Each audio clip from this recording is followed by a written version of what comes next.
Hi, everyone, and welcome to the Hidden Gems in Healthcare series. We're going to talk about clinical laboratory scientists today. My name is Christina, and I work at the UCLA Career Center.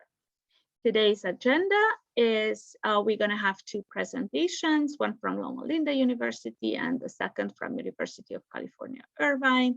And we're going to have a Q&A with professionals and grad students. So I will stop my share and I will invite Alicia, who is our presenter. She's going to talk about Loma Linda's program. Hi, Alicia, and thank you for coming today. Hi, thank you. Thank you for allowing me to share some information about our program with you today. So I'm going to go ahead and start sharing my screen. And hopefully you can all see that. Yes, we can. Okay, thank you. Okay, so I thought I'd break the ice by delivering a few prepared remarks about the profession in general, what I consider to be our program strengths, and then something about our program prerequisite courses, and then the application process. So I'm going to start off with talking about what we do. Since preventing disease is not always possible, we as CLSs provide information that helps clinicians in diagnosing illness, developing treatment plans, and monitoring patients throughout the recovery process. How we do it is through education and practical experience. We are highly skilled critical thinkers trained to use sophisticated biomedical instrumentation, computers, and manual methods to perform laboratory testing on blood and body fluids. Because clinical laboratory scientists have such an extensive theoretical knowledge base, we not only perform laboratory procedures, but we can interpret the test results, we can troubleshoot and solve technical problems, we conduct research, and we also can develop new test methods. Clinical laboratory science encompasses all of the disciplines you see listed here on this slide, and our program provides instruction in each one of these disciplines. We also include topics such as clinical laboratory management and educational methodologies. There's also a clinical correlations course sequence that helps to prepare our students for the national certification examination. So during a typical workday, clinical laboratory science professionals generate accurate laboratory data that are needed to aid in the detection of conditions such as cancer, heart attacks, and diabetes. We can screen for drugs of abuse, and then we identify bacteria, viruses, and fungi that cause infections. In addition, we monitor testing quality, and we also consult with other members of the healthcare team. Some of the places that we can find employment, well, we're not limited just to hospital labs. In fact, you can find jobs in a variety of settings working with human and animal patients. Then we also have other employers that hire CLSs to perform tasks that do not involve direct support to medical care providers, but they still require our skill set. So another question you might be asking is, how soon will I find a job? Well, immediate employment opportunities do exist. Graduates typically find jobs within a couple of months after graduation, but the limiting factor is usually obtaining the CLS license. Graduates must possess a national certification examination, must pass the certification examination before they're eligible to apply to the California Department of Public Health for the license, but the graduate decides how soon after graduation they take the exam. Depending on location where you decide to become employed, sign-on or relocation bonuses may be offered by employers to attract new employees. Salaries will vary based on location, the type of institution that you work, the shift that you work on, but entry-level salaries can start upwards of $80,000 a year. And that is, like I said, depending on where you're working. If you're thinking about advanced degree opportunities after getting your CLS degree, some of our graduates have gone on to medical, dental, and pharmacy schools. Others have gone on to physician assistant and pathologist assistant programs. But if you're planning to apply to other schools or programs after ours, we would advise that you check with that school or program to make sure you've met their prerequisites. So if you're asking, what can our particular program offer you? First and foremost, we like to discuss the fact that one of the benefits is the spiritual and social advantages of an education at a faith-based university. This university has a strong reputation for integrating faith and science to graduate a more well-rounded healthcare professional. And while Loma Linda University is a Seventh-day Adventist university, our students, our faculty, and staff represent many different religious backgrounds. We are a 2+2 Bachelor of Science degree program, which means that you need to complete approximately 2 years worth of prerequisite courses. And if you're accepted into our program, then you earn your degree at the completion of our program. Most other programs require the degree in order to apply.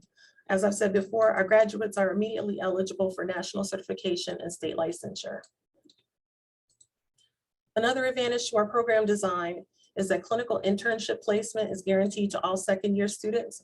The benefit to you is that you don't have to seek out your own placements and possibly end up on a waiting list. Our clinical sites include the Loma Linda University Medical Center and other area hospitals. We're currently working on expanding that by adding a few new locations. While it's not mentioned on the slide, I think you should know that our faculty possesses a wealth of knowledge and experience that have contributed to the success of our graduates over many years. Our graduation, attrition, and employment rates are available on our website. So now a little discussion about the prerequisites. What courses do you need? So here is the list of courses in the scientific and quantitative reasoning domain. It includes college algebra, calculus, general biology, general chemistry, organic chemistry, and then physics. Our applicants need to have a minimum prerequisite science GPA of 2.75 calculated based on the courses listed right here on this slide. These courses have to be completed before you would start the program. The slide that I'm bringing up now and the next slide lists general education requirements for graduation, but I mention them because our program is full-time and it's very rigorous. There is no time to take additional classes while you're enrolled, so we expect this coursework to be completed before you would start the program. So you need a minimum of 16 quarter or 11 semester units for arts and humanities, and they have to come from the areas listed here on the slide. You need 12 units, 12 quarter units or 8 semester units of social sciences, and they have to be selected from the areas listed here. Whoa, the lights just went out. Let's see, and whoa, got ahead of myself there. And let's see, what's the last thing I need here? Oh, okay, and so you also need a course or several components integrated into a course dealing specifically with issues of human diversity. Typically, I recommend the cultural anthropology course just because I know it meets the requirement, and that description there seems a little bit vague. For the written and oral communication, you need 9 quarter or 6 semester units, and whatever your English sequence is for a bachelor's degree, that would satisfy the requirement. You also need health and wellness, so we're looking for physical fitness as well as, academic. So some of these things that I talk about that are graduation requirements, like I said, you can apply with this coursework in progress. But as I stated earlier, anything that's considered prerequisite has to be done before the program would start, and we start in August. So sometimes I get questions about advanced placement courses. We do accept AP classes if you've scored at least a 3 on the AP exam. And you need to submit your official College Board report to admissions when you apply. So the application process. The first thing that you should know is that our application, it used to open on January 1st, but we've changed the cycle. So it's going to be opening on March 1st. It will be open until May 15th. All documents required need to be submitted before midnight on the 15th for consideration, and completed applications will be rejected. After you've submitted your application, then you're going to want to request your official transcripts, and they're required for every college that you've attended. And if you don't have at least an associate's degree already, you need to submit your high school transcript. Foreign transcripts have to be evaluated by one of the agencies listed on our School of Allied Health Professions admissions webpage. And then also, if you're an international student, this statement about English proficiency applies. So one of the questions I get is from students is, what makes an application more competitive, or how do I make my application stand out? I get all kinds of variations on this, and I usually give everybody the same answer, but it will look different to our admissions committee based on your academic history and then your life experience. So what I tell people is a competitive application will have a prerequisite science GPA of at least 3.25. It'll have strong letters of recommendation from at least 2 academic sources. Preferably, these will be college instructors that you've taken classes with recently. There are value statements required as part of the application, and they should demonstrate compatibility with higher education in a Christian environment, and a personal statement that demonstrates a passion for the profession. If you've participated in any extracurricular activities, I suggest that you mention it in your application. Activities that demonstrate a passion for science, healthcare, and personal growth through service to others align with the mission of both the program and the university. So they should be included in your personal essay. If you have work or volunteer experience in a lab, it's not required for admission, but if you have it, I would not be ashamed to flaunt it. Be sure to discuss what you've learned and how it helped you to prepare for this career. And finally, I know people tend to shy away from negatives, but if you did have a sort of hiccup with your grades, our admissions committee will see it on your transcripts and we'll talk about it. So rather than have us, discuss it and draw our own conclusions, just go ahead and acknowledge it and tell us what you plan to do differently if you're accepted into the program. So that's all I have in terms of my prepared remarks. This slide has our contact information on it. I'm going to stop my screen share now and then allow you guys to ask any questions that you may have for me. Thank you so much, Alicia, for the presentation. If anybody has any questions, you can feel free to type it into the Q&A, or you can put it in the chat, or you can raise your hand if that's how you prefer, and we're gonna get to your questions. I have one myself. Do you have any entrance exams that you require? Maybe I missed it, but I don't remember GRE or anything like that.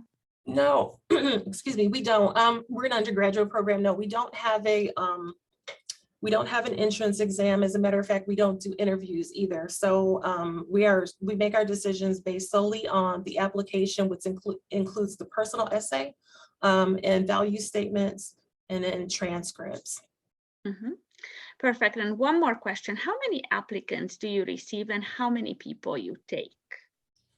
We typically get about 50 to 60 completed applications, and we can accept 21 students per year. Okay, thank you so much. Sure. Anybody else has any questions before we move on? Okay, if you think of something, the Q&A and the chat is still there for you, and I'm gonna invite Elena to introduce the UCI program. Thank you, Christina. First of all, before I share my screen, I want to explain about my speech. It's a little bit altered, and you might have trouble understanding me at first. I've had some pretty horrific surgeries due to head and neck cancer, and this is the best I can do with the body parts I have left. So I know I'm hard to understand, so feel free to ask a question, ask me to repeat it. I understand I have a very, very difficult speech pattern. I will also be wiping my lips periodically, and that's due to lack of salivary glands. All right, with that public service announcement, let's start.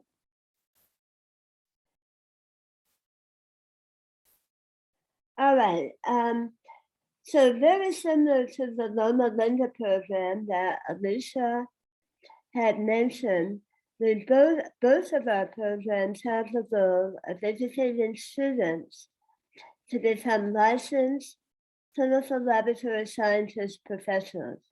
However, you'll see our program goes about it a little bit different. We're not an undergraduate program, we're a post-graduation program. As soon as I can figure out how to move my slide. All right. Now, one thing that I find that is very confusing to individuals looking into the profession is what what are all of these terms? What do they mean? Well, in California, we'll start there. We call it the clinical laboratory scientist. That's what our California license are.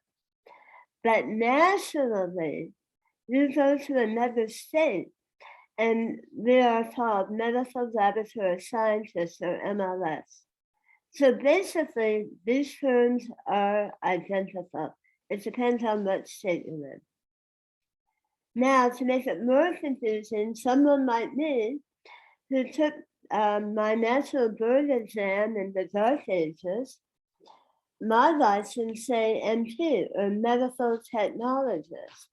That's because before 1977, that's what we were taught. So basically, all three terms are identical for all practical purposes.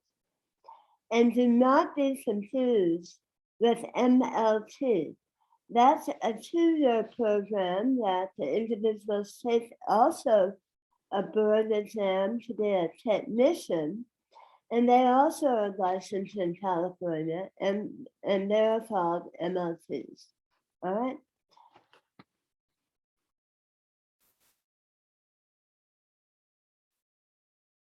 Hold on, I'm trying to advance my slide. All right.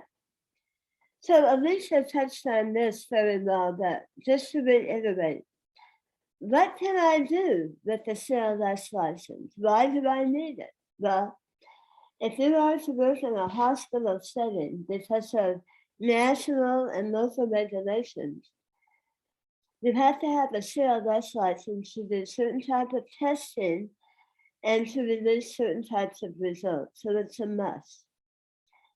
Also, if you're in a reference lab, you might have a CLS license.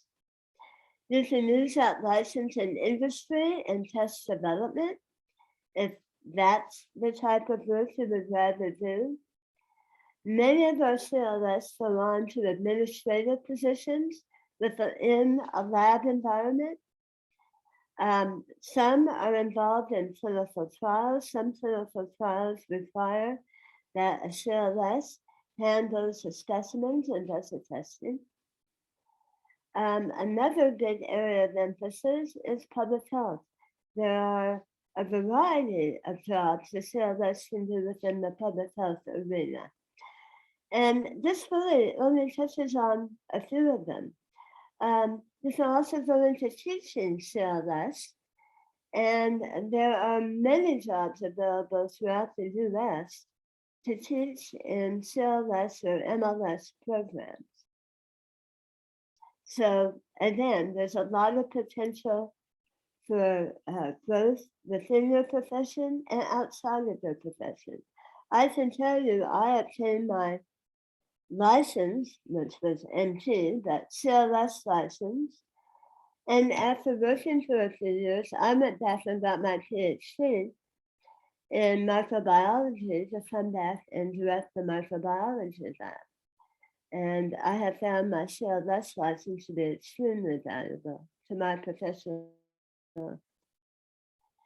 Now, another thing about the profession is the salary. A lot of people do not realize how much a CLS makes. And I can tell you right off that our entry-level CLS, for instance, our students that finished July 1, we really push them to take their national board exam within a week after graduating, because they are ready to take that exam then, and waiting does no good but build anxiety. Once they're out, they have their license within 1 month of finishing our program.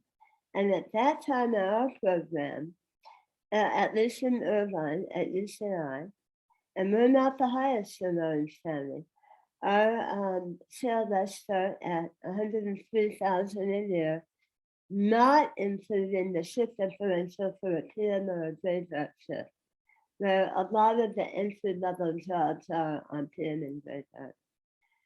So when I looked up actually today for the Los Angeles area, it showed on the internet $45.59 an hour, which when you multiply it out by a full year of normal work hours, it comes out to about $95,000. So really it depends on the area that you're in, the hospital or reference laboratory or industry that you go into, but this gives you an idea of the salaries. I don't think that that's that bad, to tell you the truth. I think that's really a good salary. Okay, so how do you become a CLS? I can't tell you how many undergrads I have interviewed that tell me they had no clue about the CLS profession, many of them only until their senior year, many of them after they graduated. So this is the roadmap. You obtain your prerequisites, and I'll go over those again as Alicia had. You apply to the CLS training program. And then you also have to obtain your California CLS training license from the state. And from the state, we mean Laboratory Field Services. So this is an agency you should get very familiar with, and I have a few slides about it in a minute. Our program at UCI, as you'll see in a minute, is a program where you come to us and apply with a bachelor's, either you're in your last semester or further getting your bachelor's or you have it. Then if you are accepted into our program or any other program that takes you after you have a bachelor's, you complete 52 weeks of laboratory training. And then you apply and take an approved board exam, which for most people, it's the National ASCP Board of Certification exam. And immediately after, and we have our students do it simultaneously, we have them apply for their permanent California CLS license, not their training license, but their CLS license. Laboratory Field Services. And then this is an agency you have to be familiar with. Here is the URL for Laboratory Field Services. And you can see that this is the first thing that will come up on an internet search. And you will probably click here or here to get more information. You can go to this page right here under Laboratory Personnel, and it will tell you what the requirements are and how to apply. Again, this is for not only your training license for your year of training, but also for your permit license. They also have to approve all of their prerequisites in order to issue you a license. Also on the Laboratory Field Services website, it was impossible for me to show you all of the approved CLS training programs in California. I think it's about 4 pages. But this is the header right here. Shows you the name of the program, their affiliation.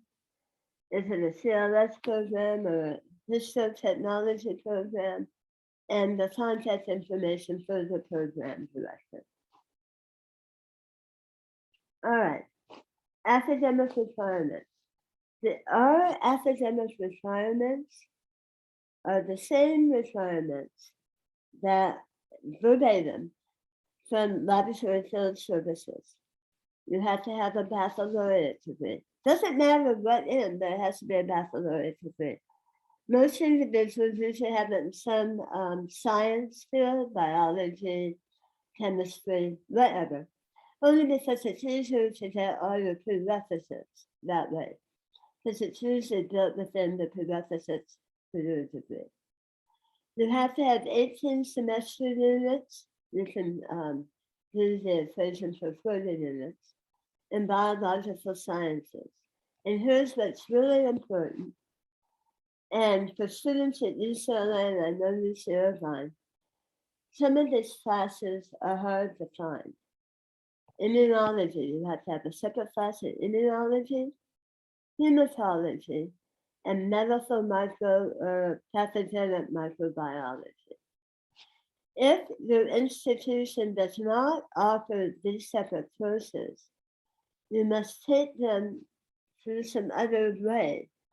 And quite a few of the UC extension programs at Berkeley, San Diego, a few at UCLA, you can sign up for these courses, and many of the individuals will do that.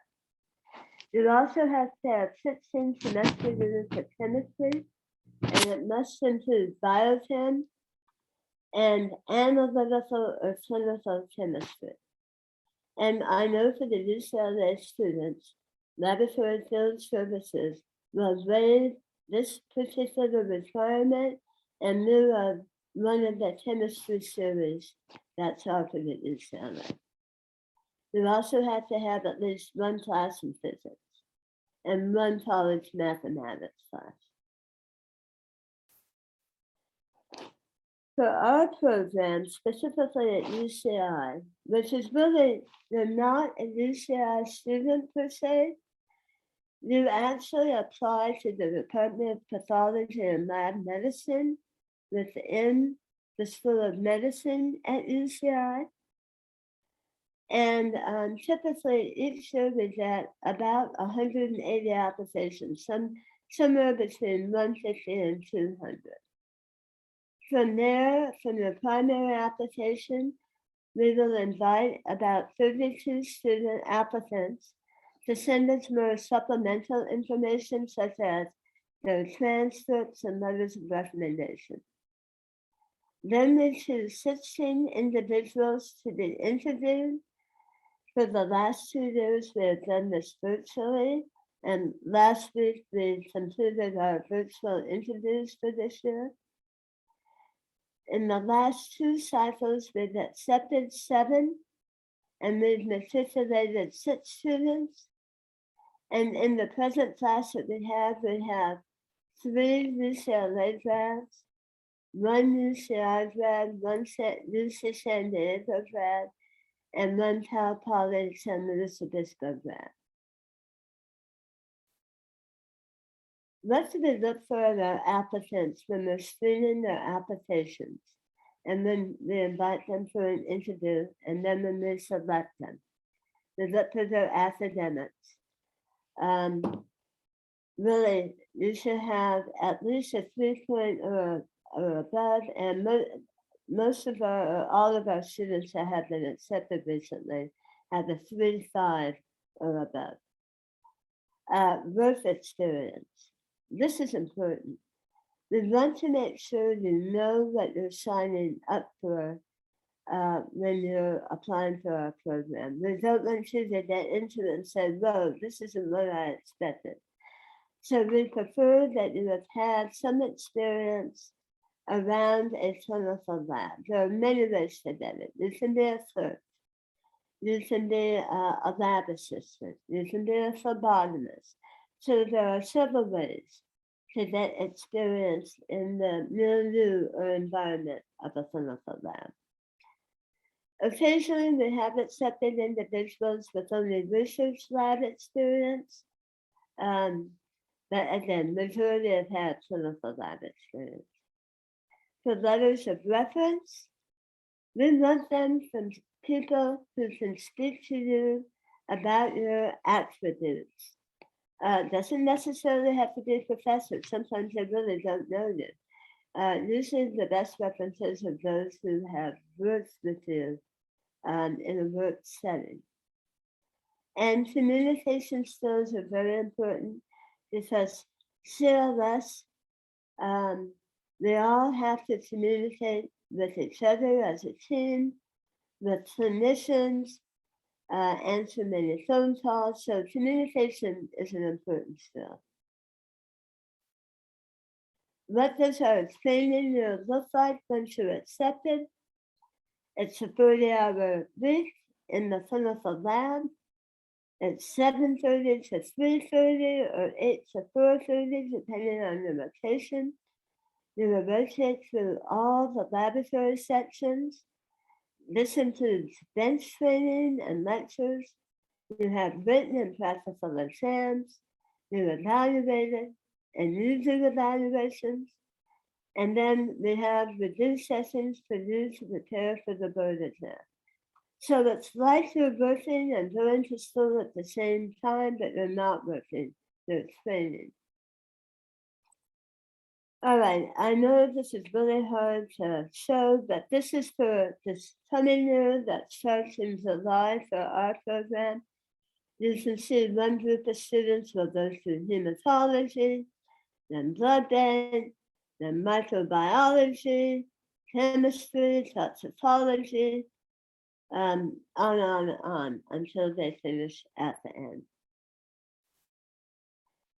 end. Again, we follow the state laboratory training requirements for you to be licensed.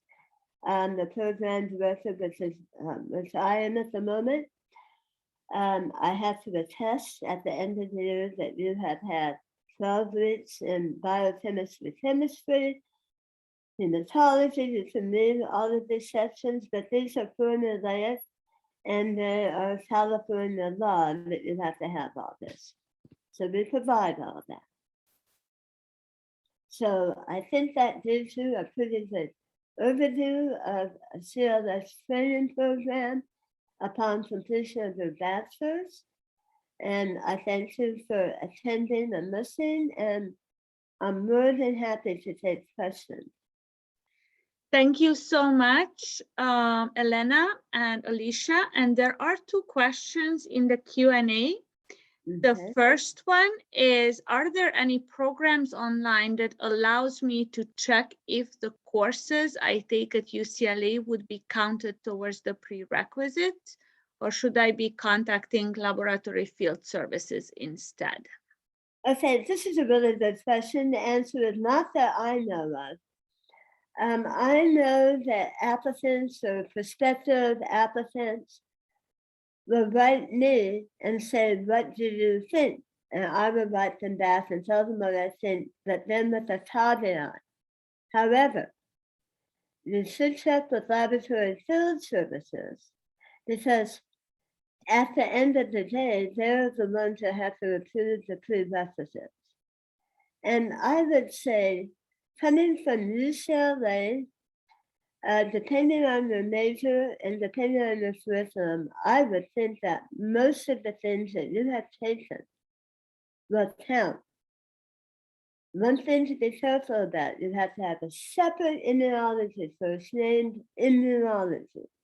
You have to have hematology. I do not think UCLA offers hematology. So you would have to get that somewhere else through either an extension program or a Cal State program.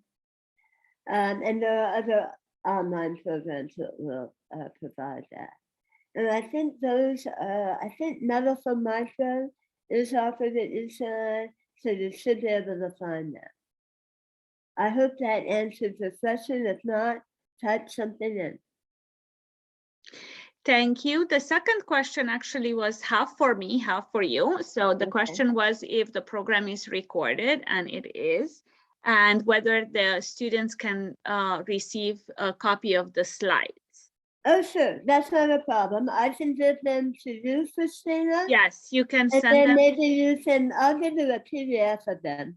Yeah, and then maybe you perfect. can distribute them. That's not perfect. a problem whatsoever. Yeah, and I just emailed you a copy of my slides in a PDF form. Perfect. All right. Thank you so much. So if you have time, you can, stay with us. I want to introduce our professional and grad panel.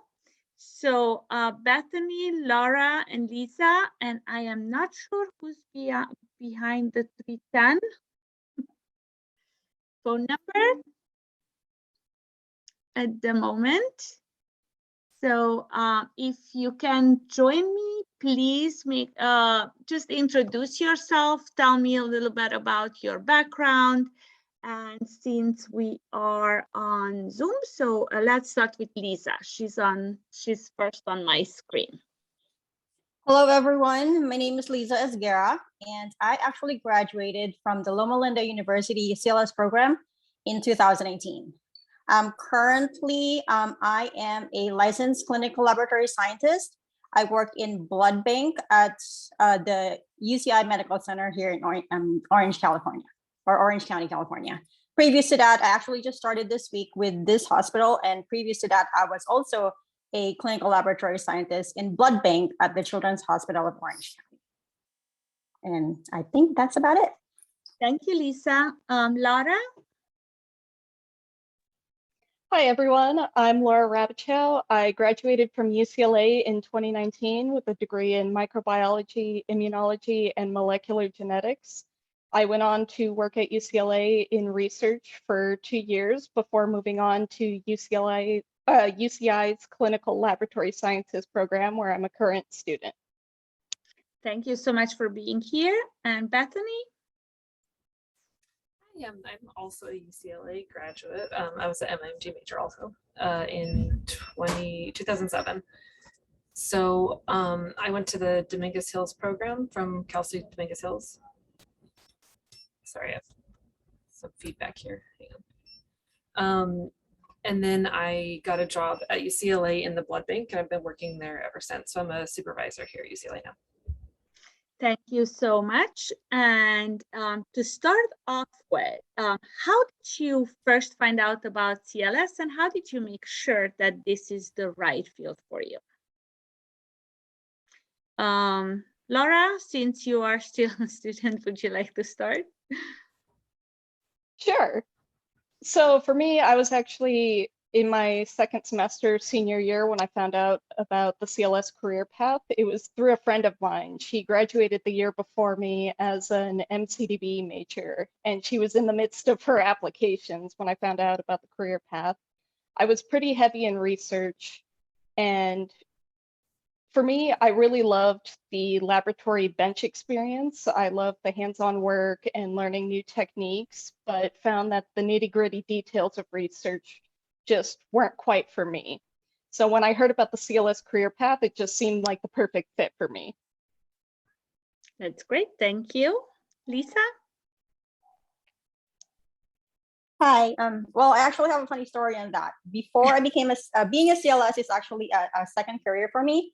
Before I became a CLS, I was actually a sales representative for one of the major laboratories in the nation. They're one of the big ones. The reason why I switched over to CLS is because as a sales rep for this big company, I found myself bringing in CLSs from the actual laboratory and having them talk to these doctors about the methodology, about the testing. And that's the level that the physicians would actually want to talk to you about. So instead of me bringing in the CLSs from the laboratory, I decided, hey, I would like to go ahead and learn that myself. And not to mention, my husband is actually a CLS himself. And I found myself asking him questions about these methodologies, about these testing.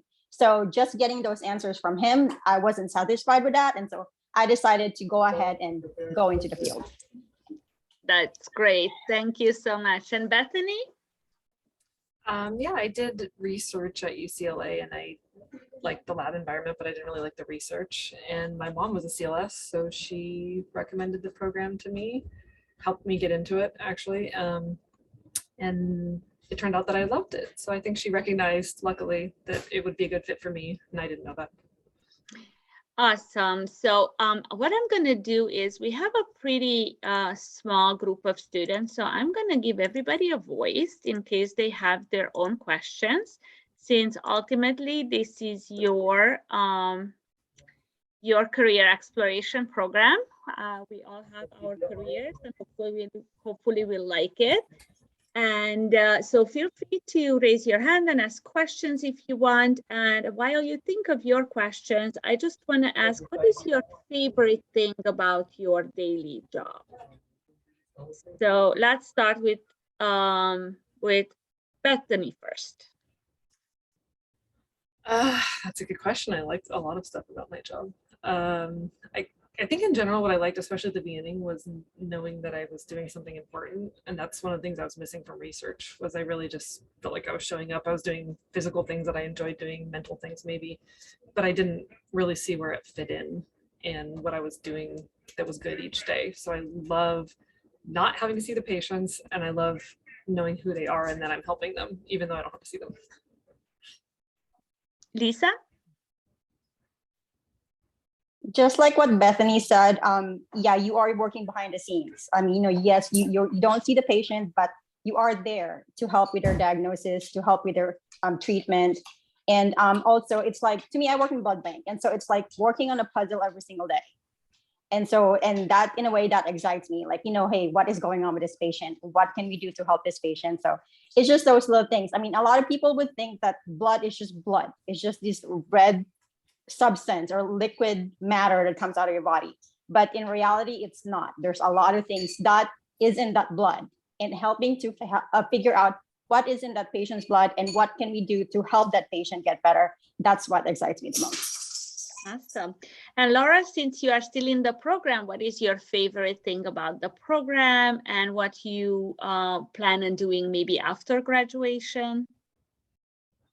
Right now, my favorite thing about the program is just being able to learn the different techniques and see the different dynamics in each of the departments. UCI has every single department separated out. So there's chemistry, hematology, blood bank, HLA. And right now I just started rotating through micro. Today is day 3.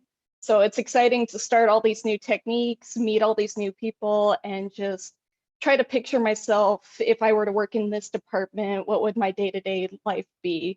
And I can definitely see after the program, if they have any open positions, I would love to be able to work there as well.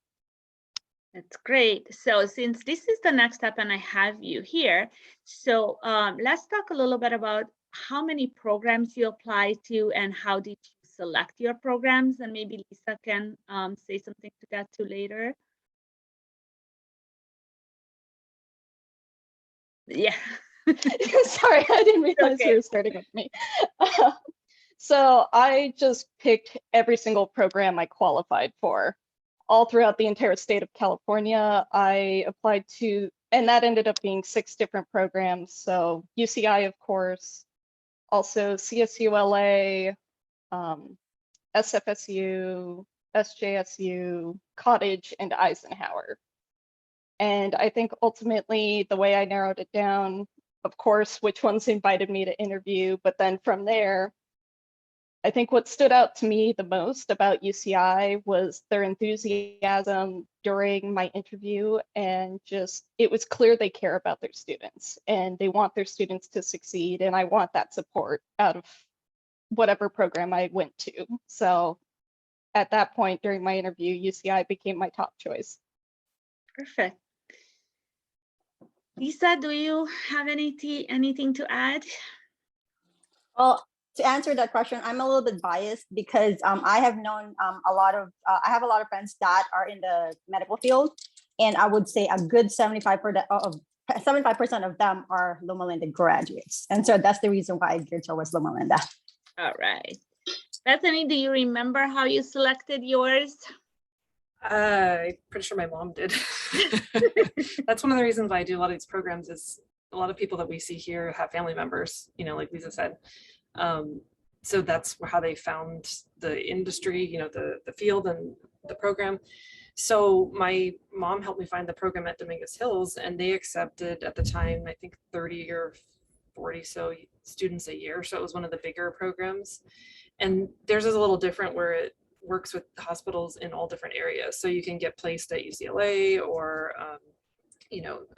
Long Beach Memorial, different places like that. So kind of all over the LA and Orange County area.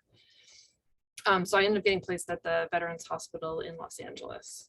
And I was just really lucky that she was looking out for me and helped me, apply, and knew that it was something that I might be interested in.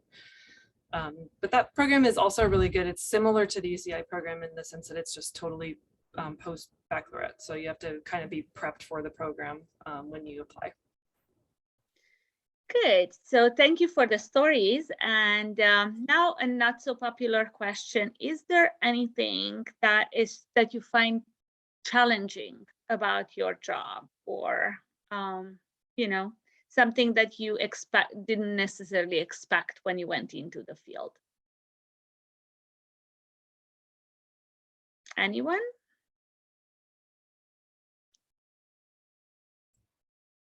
I mean, I think in terms of work-life balance and stuff, it depends on what you're looking for, but it is obviously generally a 24/7 job. So you're working potentially evening or night shifts, weekends, holidays, that sort of thing. So honestly, I think that's really appealing, and it depends on what phase of your life you're into. But it's not a, office 9 to 5 job, which makes it interesting. I like it. I think from a student's perspective, taking 2 years in between graduating from undergrad and then starting the program, what I found the most challenging was sort of getting back into essentially the study habits. Basically, you go from undergraduate where you're just nothing but a full-time student, and then you're working full-time, and then now you're full-time in the lab from 7 a.m. to 3:30 p.m. And then you go home and you have to study on top of that. That was definitely something I found challenging to adjust to.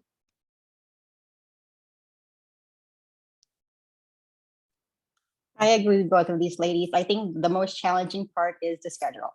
Like I myself, I'm a mom, I'm a wife. And so being able to be flexible with my schedule is a little hard. But yeah, but other than that, that's basically it. That's great.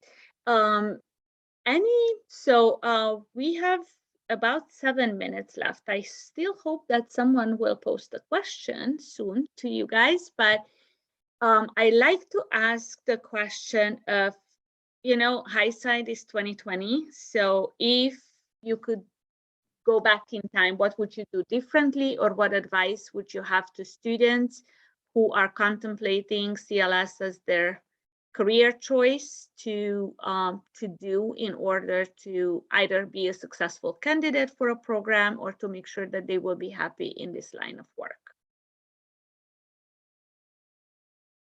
Lisa, you're on my screen, so you can go first. I guess my advice is for anybody that is interested in this field is that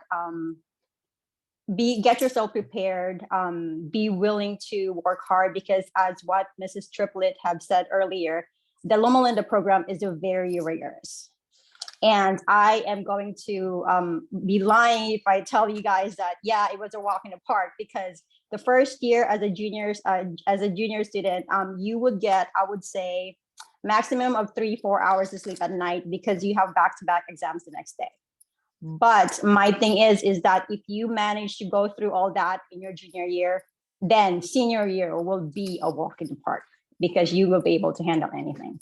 And in my class, I actually have classmates that have gone through the medical programs at Loma Linda, or like the medical program at Loma Linda. And they actually find it easy because they've already gone through the CLS program. And so the medical program is nothing to them. So I would say, if you can do the CLS program, you can do anything.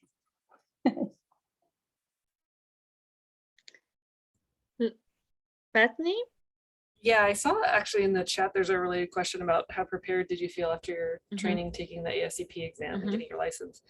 And I mean, I think it sounds like that's true of all these programs. But, from my experience with the Dominguez Hills program, the purpose of the program, or their goal, I guess, is to get you straight to a license and a job, because that's good for their statistics, right? Their graduation, everything. So I think everybody feels very prepared when they come out. They feel very confident that they're going to be able to pass the exam and go straight into a job. So it's definitely very secure in terms of moving straight into a job post-graduation. Yeah, take that exam right away after graduation. Yeah. That would mean, don't wait, don't wait. And if we are at questions, there is another one in the Q&A. I know that some hospitals offer benefits to their CLS employees to get continuing education, such as getting a master's degree in administration or microbiology. have you considered these options?